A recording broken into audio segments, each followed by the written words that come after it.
Students, आज का topic है रूसी क्रांति की घटनाएं। रूसी क्रांति के दो चरण थे। पहला चरण मार्च की क्रांति।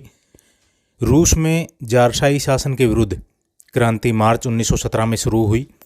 यह रूसी इतिहास में फरवरी की क्रांति के नाम से भी प्रसिद्ध है, इसलिए रूसी कैलेंडर के अनुसार यह फरवरी में हुई।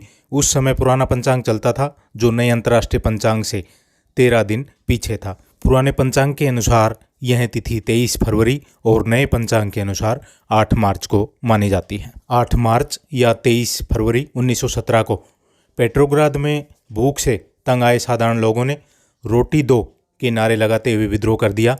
नगर में लूटमार करनी शुरू कर दी। 10 मार्च को पेट्रोग्राद के सभी कारखानों में हड़ताल रही।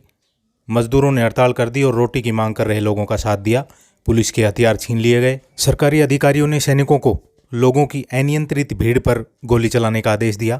क्रांतिकारियों के दमन के लिए भेजी गई सेना क्रांतिकारियों से ही मिल गई।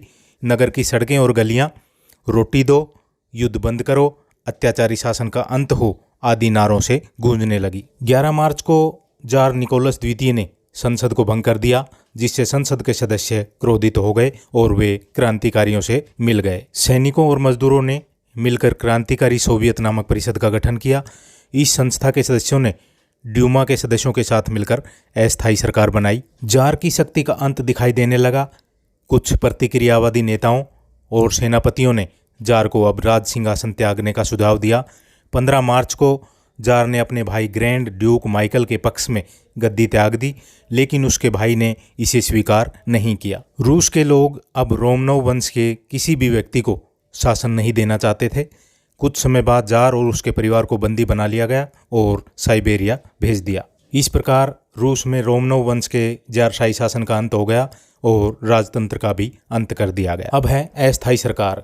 रूस में जार के निरंकुश शासन को समाप्त करने के बाद अस्थायी सरकार गठित की गई, परंतु इसमें बोल्शेविक शामिल नहीं थे।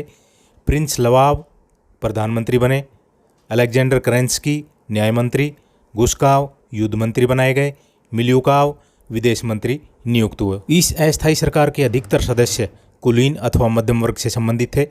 मित्र देशों ने इस अस्थायी सरकार को स्वीकृति दे दी। लिप्सन के अनुसार जार से शासन सत्ता मजदूरों ने छीनी थी, परंतु उन्होंने तुरंत उसे मध्यम वर्ग को सौंप दिया। इस अस्थायी सरकार ने गृह क्षेत्र में कई सुधारों की घोषणा की।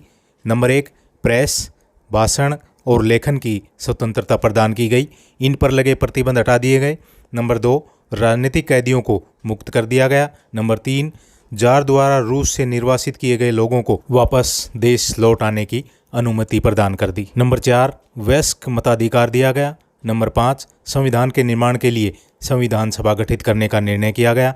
नंबर 6, मजदूरों को संघ बनाने की अनुमति प्रदान की गई। नंबर 7, पोलैंड को स्वतंत्र करने का वचन दिया। नंबर 8, यहूदियों के विरुद्ध प्रचलित कानूनों को रद्द कर दिया गया। नंबर 9, चर्च के विशेष अधिकारों को समाप्त कर दिया गया। इस सरकार ने युद्ध जारी रखने का निर्णय किया और देशवासियों को सहयोग देने की अपील की। अब है अस्थायी सरकार के बीच मतभेद। अस्थायी सरकार में प्रारंभ से ही मतभेद थे। इसमें 2 प्रकार के लोग थे, उदारवादी विचारधारा वाले और समाजवादी विचारधारा के लोग। उदारवादी विचारधारा के मध्यम वर्गीय मंत्री देश में संवैधानिक राजतंत्र स्थापित करने के पक्ष में थे, जिसमें व्यक्तिगत स्वतंत्रता व संपत्ति के अधिकार की गारंटी हो, भूमि की समस्या को वैधानिक ढंग से सुलझाया जाए, मित्र राष्ट्रों को दिए गए वचनों को निभाया जाए। दूसरी ओर समाजवादी विचारधारा के प्रतिनिधि जो मजदूर और सैनिक परिषदों से थे, ये चाहते थे कि बड़े जमींदारों की भूमि बिना मुआवजे के कृषकों में बांट दी जाए, महत्वपूर्ण उद्योगों पर सरकार का नियंत्रण हो और रूस प्रथम विश्व युद्ध से तुरंत अलग हो जाए। सरकार से बाहर मजदूर व सैनिक सोवियतें युद्ध का विरोध कर रही थी। अब गुस्काव के स्थान पर केरेंस्की को युद्ध मंत्री बनाया गया। अस्थायी सरकार का नया युद्ध मंत्री केरेंस्की भी रूस को युद्ध से अलग करने के पक्ष में नहीं था। दूसरी ओर मजदूर बोल्शेविकों के नेतृत्व में युद्ध विरोधी नारे लगा रहे थे, प्रदर्शन कर रहे थे। 1 जुलाई 1917 को इन्होंने नारे लगाए कि युद्ध समाप्त करो, पूंजीपति मंत्रियों को हटाओ, सभी अधिकार सोवियतों को प्रदान करो। अस्थायी सरकार को देश के लोगों का सहयोग प्राप्त नहीं हुआ। इसकी युद्ध जारी रखने की नीति को देशवासियों ने निराश किया।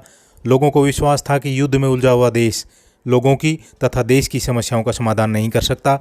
सैनिक भी युद्ध से तंग आ चुके थे। 3 जुलाई को अस्थायी सरकार के विरुद्ध विद्रोह हुआ। यह 3 दिन तक चला। सेना के बल पर इस विद्रोह को दबा दिया गया। इस विद्रोह के लिए बोल्शेविकों को जिम्मेदार ठहराया गया। लेनिन सहित कई नेता देश छोड़कर चले गए। प्रथम विश्व युद्ध में गैलिसिया के युद्ध में रूस की हार हुई। हजारों सैनिक मारे गए। इसके परिणाम स्वरूप प्रिंस लवाब और उसके सहयोगियों ने अस्थायी सरकार से त्यागपत्र दे दिया। केरेंस्की के अधीन एक नई समाजवादी सरकार की स्थापना की गई। इसका बोल्शेविक पहले ही विरोध कर रहे थे। शांति, भूमि और रोटी के नारे लगा रहे थे। 3 सितंबर को फिर जर्मनी के हाथों रूस की हार हुई। यह सरकार भी देश की समस्याओं को सुलझाने में असफल रही। इस कारण केरेंस्की को 6 नवंबर 1917 को त्यागपत्र देना पड़ा। तो स्टूडेंट्स, ये थे रूसी क्रांति का प्रथम चरण, जिसे फरवरी क्रांति के नाम से भी जाना जाता है।